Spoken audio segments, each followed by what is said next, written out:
नमस्कार। डीडी बिहार के लाइव कार्यक्रम सरोकार में आपका स्वागत है। मिट्टी प्रदूषित होती जा रही है, हवा काली हो गई है और नदियों का पानी पीने योग्य नहीं है। ऐसे में सवाल ये है कि मानव जीवन का अस्तित्व कैसे बचेगा। प्रदूषण एक वैश्विक समस्या बनती जा रही। ऐसे में हमने आज विषय चुना है जो इसी से जुड़ा हुआ है। हमारा आज का विषय है मानव जीवन और बढ़ता प्रदूषण। इस पर चर्चा करने के लिए हमने खास अतिथियों को आमंत्रित किया है। सबसे पहले हम इनका परिचय आपसे करवा देते हैं। मेरे ठीक दाहिनी ओर मौजूद हैं प्रेमनाथ प्रसाद जी। प्रेमनाथ प्रसाद जी पर्यावरणविद हैं और इनके ठीक बगल में हैं डॉक्टर रितु सिंह। डॉक्टर रितु सिंह सह प्राध्यापक हैं क्रिटिकल केयर मेडिसिन विभाग IJIMS पटना में। और इनके दाहिनी ओर मौजूद हैं नवीन कुमार सिन्हा जी। नवीन कुमार सिन्हा जी वरीय वैज्ञानिक हैं बिहार राज्य प्रदूषण नियंत्रण परिषद में। आप तीनों का बहुत बहुत स्वागत हमारे कार्यक्रम में।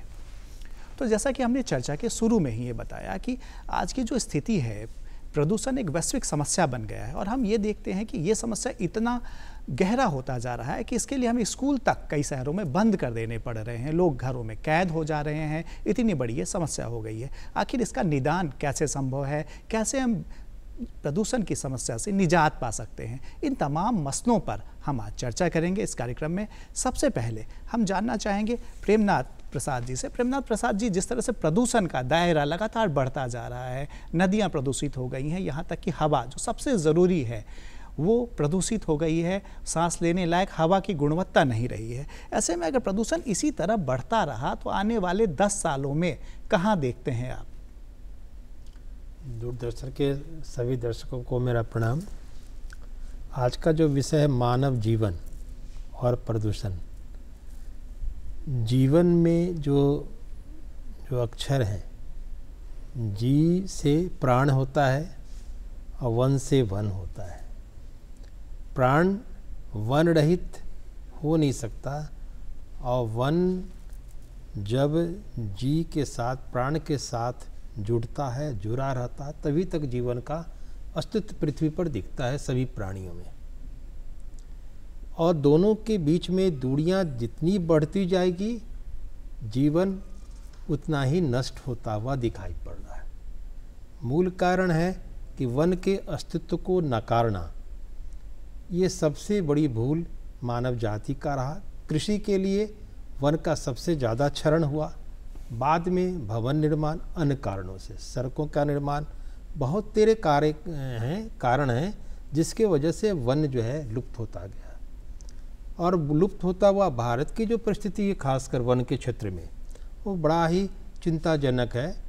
कई मुल्क जो है दुनिया में इस वन को संरक्षित किया, सुरक्षित किया है, निजी क्षेत्र में इसको फलने फूलने का अवसर दिया है। कनाडा प्रति व्यक्ति 9000 वृक्ष देता उपलब्ध कराता है। रसिया जो है 5000, लगभग 4500 से ज़्यादा। अमेरिका 700, चाइना 120 और भारत 24 से 28 प्रति व्यक्ति पर रुक जाता है।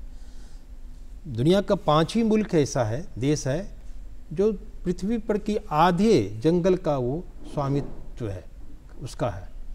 आधा जंगल इसी 5 देश में उपलब्ध है जो विकसित है। विकास की सीढ़ियाँ जैसे जैसे चढ़ना है, वन को उससे ज़्यादा और पहले सुरक्षित करना होगा, अन्यथा विकास अवरुद्ध हो जाएगा। चलिए, तो वनों का जो संरक्षण है वो सबसे ज़्यादा अहम है, सबसे ज़्यादा ज़रूरी है कि हम वनों को बचाएं और पेड़ लगाएं। ज़्यादा से ज़्यादा संख्या में अगर हम पेड़ लगाएंगे तो प्रदूषण की जो समस्या है उससे तेज़ी से हम राहत पा सकते हैं, उससे हम निजात पा सकते हैं और हमारा जो वायु की गुणवत्ता जो है वो काफ़ी बेहतर हो जाएगी। तो ये कहना है प्रेमनाथ प्रसाद जी का।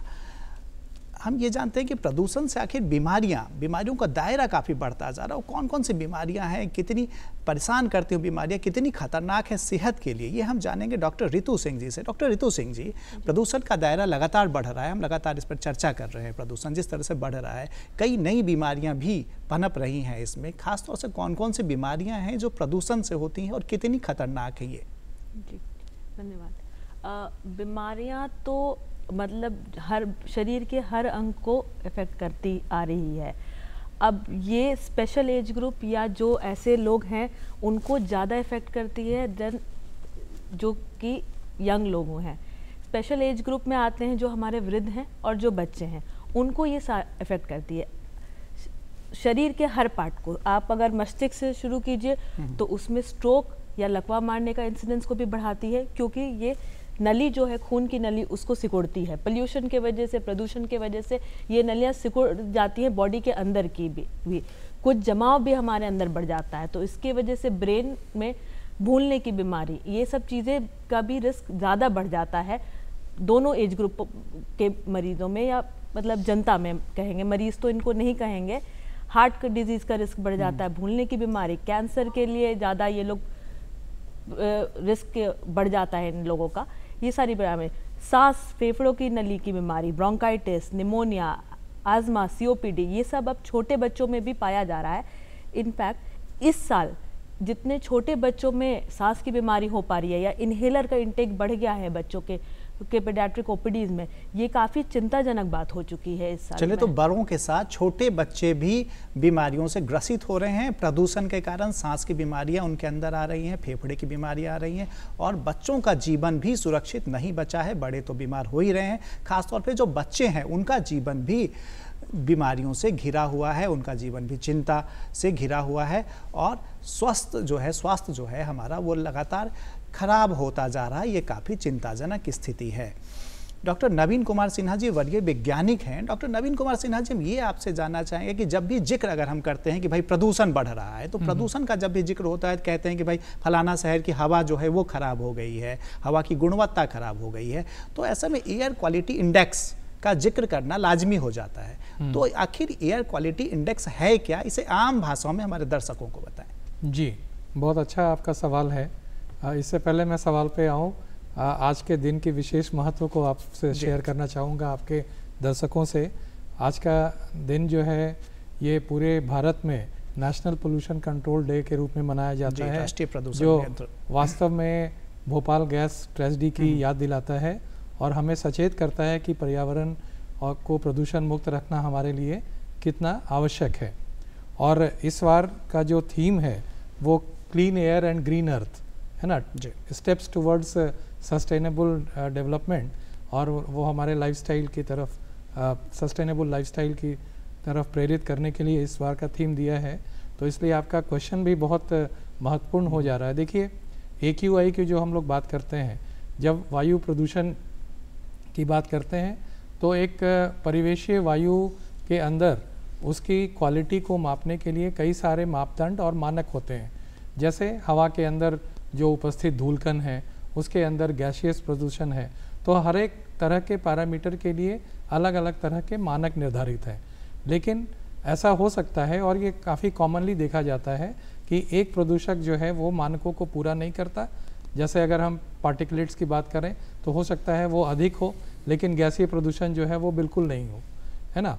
तो sulphur dioxide, oxides of nitrogen, carbon dioxide या ओजोन जैसे अलग अलग पैरामीटर्स हैं, सबके अलग अलग लेवल होते हैं। तो अगर इसकी जो एक एनालिसिस रिपोर्ट या जो गुणवत्ता, जो क्वालिटी, अगर हम इन सारे टर्म्स में बताएंगे तो वो बहुत सुलभ नहीं होता है आम जनता तक। उसको आसानी से समझने में थोड़ी कठिनाई होती है। हो सकता है कि साइंटिफिक टर्मिनोलॉजी में आप समझा सकते हैं, लेकिन आम जनों को समझाना थोड़ा मुश्किल होता है। इसके लिए ये AQI सिस्टम डेवलप किया गया, जो कि एक नंबर है।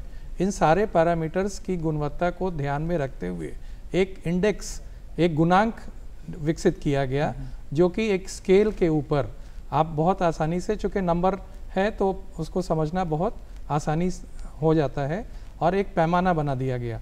अभी मैडम बात कर रही थी स्वास्थ्य के इम्पैक्ट के ऊपर, तो वायु प्रदूषण का किस तरह के गुणवत्ता की वायु का मानव स्वास्थ्य पे कितना प्रभाव पड़ेगा और कैसा प्रभाव पड़ेगा, किस वर्ग के लोगों को प्रभाव करेगा, उसके साथ उसको तौलते हुए उसके बेसिस पर उसका एक सूचकांक तैयार किया गया।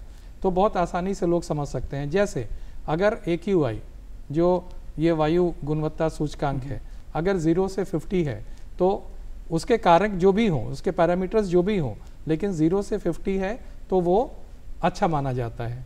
उसी तरह से अगर 50 to 100 है तो वो सेटिस्फैक्ट्री माना जाता है। अगर 100 to 200 होगा तो मॉडरेट होगा, 200 से 300 poor, 300 to 400 very poor, and 400 से ऊपर जब हो जाता है तो वो सीवियर हो जाता है। तो कहने का मतलब है कि अगर जो 0 to 50 अच्छी क्वालिटी की परिवेशीय वायु है वो बिल्कुल अच्छा है, उसमें कोई चिंता की बात नहीं है। 50 से 100 भी है तो भाई संतोषजनक है, 100 से 200 भी है तो वो मॉडरेट है। अब देखिए वहाँ से शुरू होगा। अगर ये मॉडरेट पोल्यूशन है तो स्वस्थ लोगों को, यंग लोगों को वो प्रभावित नहीं करेगा, लेकिन ऐसे लोग, वृद्ध लोग जो कि ऑलरेडी श्वसन संबंधित बीमारी से पीड़ित हैं, उनको ये इम्पैक्ट कर सकता है। करेगा ऐसा ज़रूरी नहीं है, कर सकता है। लेकिन अगर क्वालिटी ज़्यादा ख़राब होती है, वो पुअर क्वालिटी में जाती है या वो वेरी पुअर क्वालिटी में जाती है, तब जो वृद्ध लोग हैं, बच्चे हैं और जो ऑलरेडी बीमारी से ग्रसित हैं उनको बचना चाहिए। लेकिन अगर ये सीवियर क्वालिटी में जाता है तो जो स्वस्थ लोग हैं उनको भी ये इम्पैक्ट कर सकता है। तो इस तरह से स्वास्थ्य के ऊपर इसके प्रभाव को देखते हुए 0 to 400 या 400 प्लस में ये एक स्केल तैयार किया गया है, जिसको कि हम आसानी से समझ सकते हैं। आम जनों को सुलभता से, सुगम रूप में इसे वायु गुणवत्ता को हम समझा सकते हैं। चलिए, तो वायु की जो गुणवत्ता है वो काफ़ी महत्वपूर्ण होती है। वायु की गुणवत्ता बनी रहनी चाहिए, ये काफ़ी अहम है शहरों के लिए, गाँव के लिए और हमारे सेहत और जीवन के लिए कि वायु की गुणवत्ता बनी रहेगी तभी हमारा जीवन भी बचा रहेगा और सुरक्षित रहेगा। प्रेमनाथ प्रसाद जी से जानते हैं। प्रेमनाथ प्रसाद जी, अभी बात हो रही थी, बीमारियों की चर्चा यहाँ पर हुई, वायु गुणवत्ता की चर्चा यहाँ पर हुई। प्रदूषण हमारे मानसिक स्वास्थ्य को आखिर कैसे प्रभावित करता है? शरीर में कहीं भी जो पीड़ा होती है उसको मन ही अनुभव करता है जी। और किसी भी पीड़ा को जब मन अनुभव करता है तो मानसिक पीड़ा उसी को कहते हैं। मानसिक और मन में जब कोई परेशानी पहुंचता है तो वो सारे अंगों को प्रभावित करता है। आपका चित्त किसी कार्य में लगेगा नहीं, आप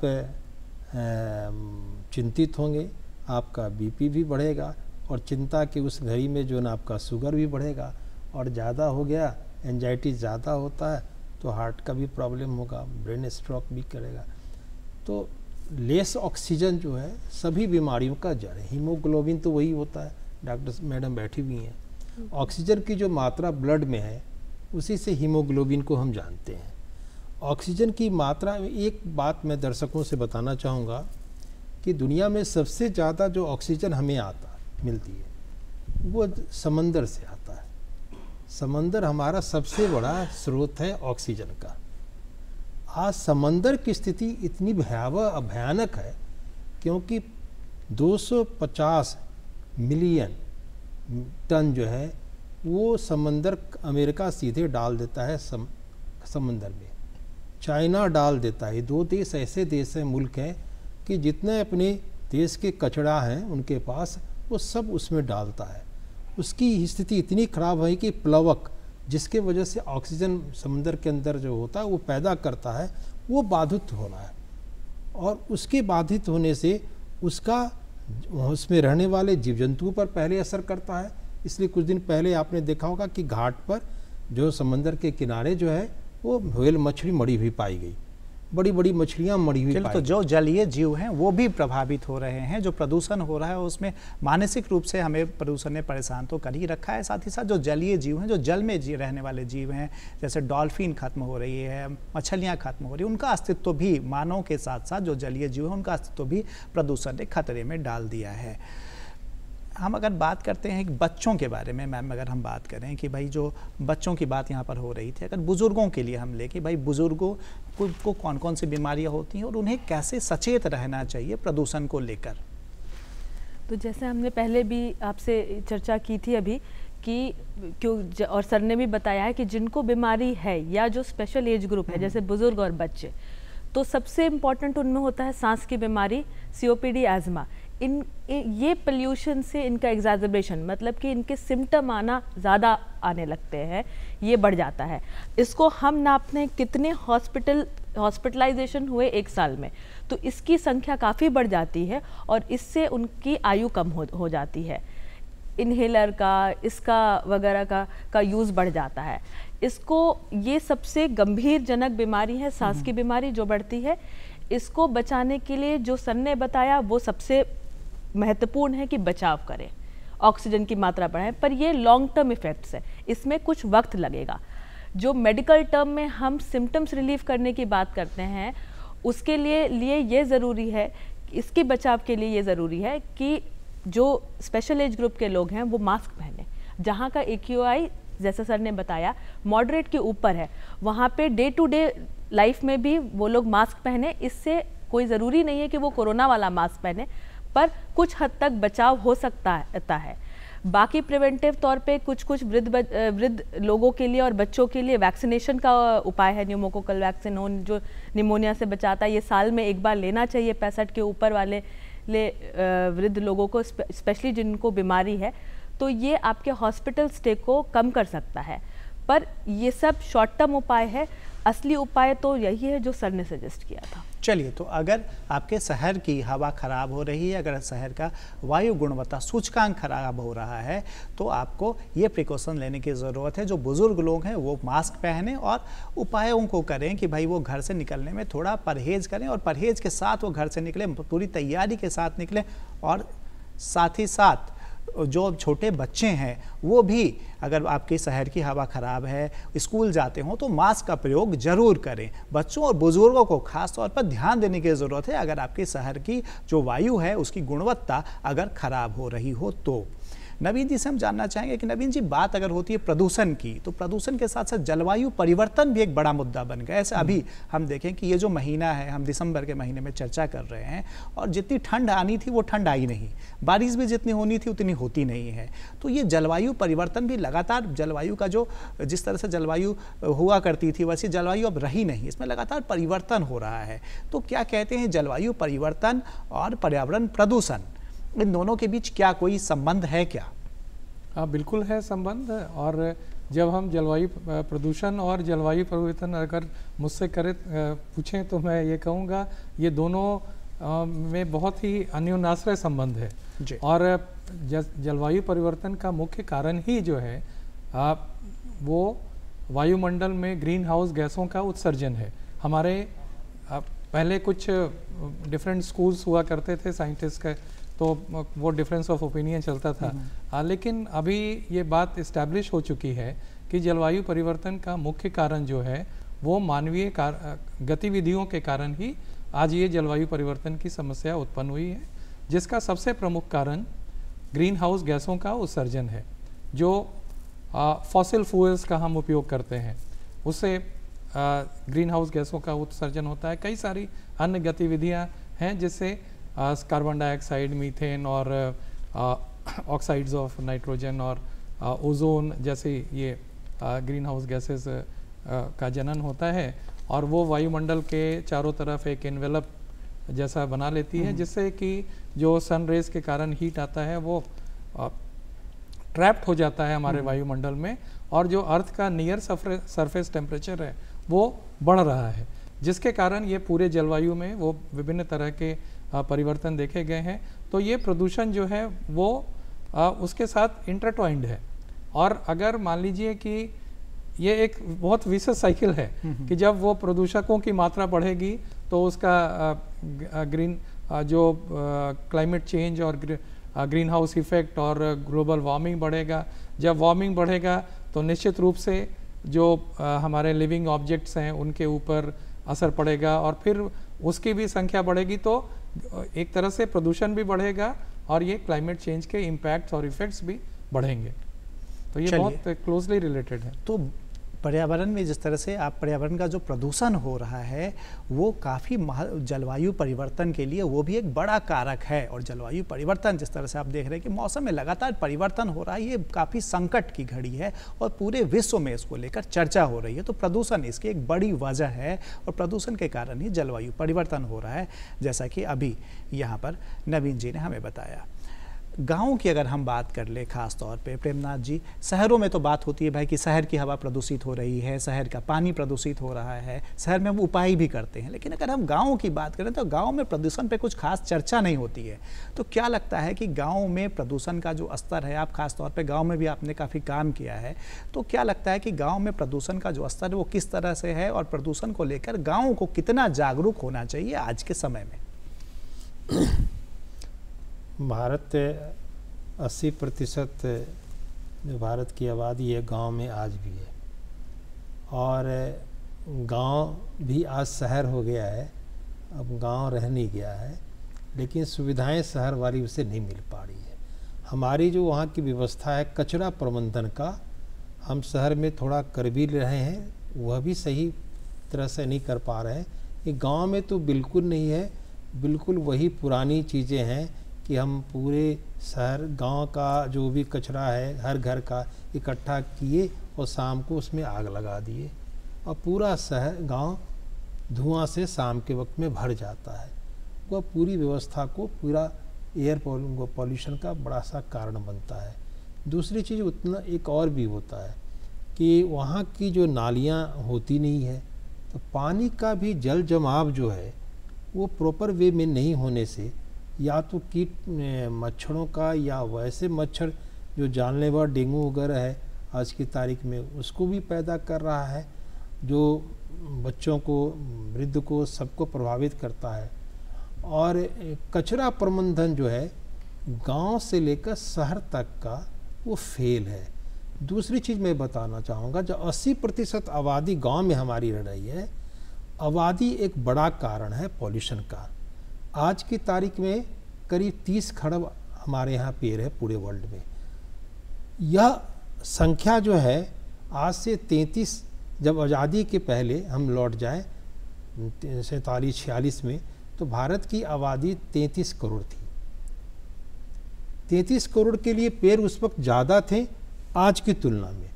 आज 3,500 करोड़ मात्र पेड़ हैं, उस वक्त इससे ज़्यादा पेड़ था। चलिए, तो गांव को भी कहीं ना कहीं जागरूक होने की ज़रूरत है। जो गांव के लोग हैं उनके अंदर भी ये जागृति आनी चाहिए कि भाई हमें भी प्रदूषण जैसी समस्या से लड़ना है, हमें पेड़ लगाने हैं, हमें अपने वातावरण को बेहतर करना है। ऋतु जी, जिस तरह से प्रदूषण की समस्या लगातार बढ़ रही है, कई शहरों में स्कूल तक बंद कर दिए जा रहे हैं, ऐसे में क्या कोई किस तरह का पोषण लेना चाहिए, जीवन शैली क्या होनी चाहिए लोगों के अंदर, या कोई खास पोषक पदार्थ है जिसे वो ले सकते हों अगर इससे लड़ना है, इसकी लड़ाई करनी है? पोल्यूशन तो हमारा या प्रदूषण तो हमारे वातावरण का असली प्रदूषण हो रहा है, हमारे जल का, उसका, तो उसको ठीक करने की ज़रूरत है। पोषण के बारे में जैसे सर ने बोला कि गांव का भी अब रूटीन चेंज कर रहा है, उसका जो रूटीन है वो भी चेंज कर रहा है। हमारा ट्रैवल इतना बढ़ गया है, ऐसी ऐसी बीमारियां जो पहले बिहार या इस एरिया में नहीं होती थी वो हो रही है, क्योंकि हम लोग कहीं ना कहीं बीमारियों को लेकर भी जा रहे हैं। तो इन सब में नियमित तौर पे खाना, तेल घी वगैरह की चीज़ें अवॉइड करना, फास्ट फूड अवॉइड करना, जो जनरल बातें हैं जो सबको पता है पर करने में परेशानी होती है सबको।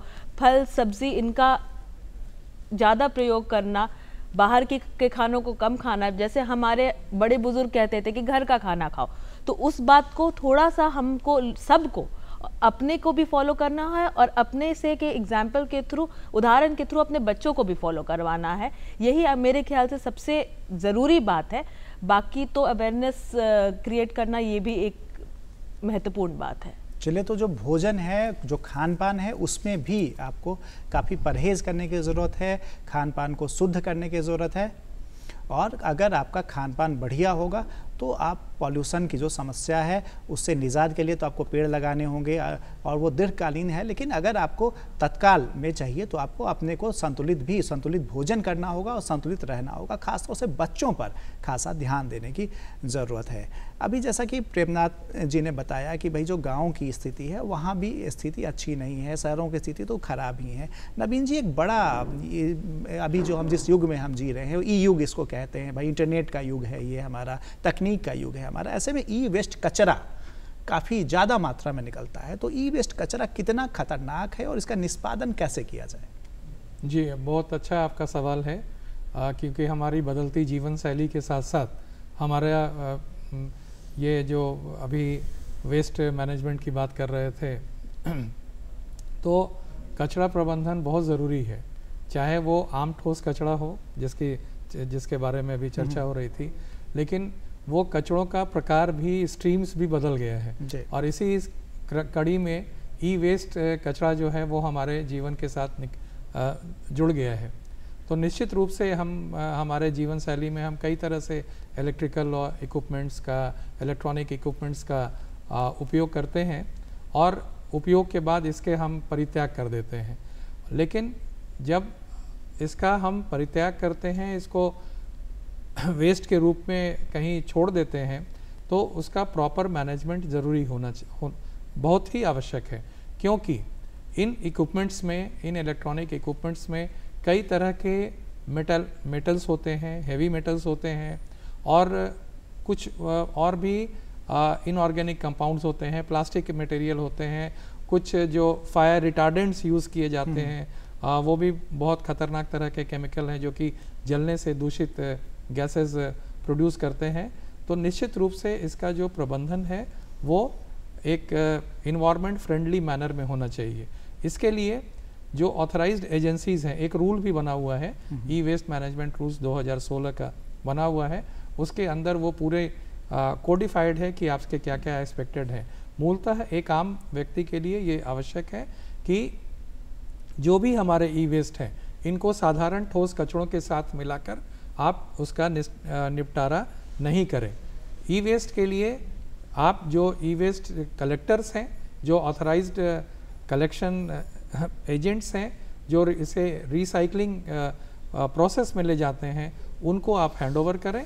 और ज़्यादातर जो सप्लायर्स हैं, जो जब आप नई फ़ोन खरीदते हैं या जो नए इक्विपमेंट खरीदते हैं, तो उनके माध्यम से ही इसको कलेक्ट और वेस्ट और डिस्पोजल करने का प्रावधान है, जो आप कलेक्शन बिल। चलिए, तो उसके लिए प्रावधान बनाए गए हैं, आपको प्रावधान पर ध्यान देने की जरूरत है। जो प्रावधान है उसके अनुसरण करें, उसका पालन करना इसे यूं ही नहीं छोड़ना चाहिए। हाँ। जी, बात हमने यहाँ पर ई वेस्ट कचरे की आपने बात की, उसके प्रबंधन के बारे में आपने बताया।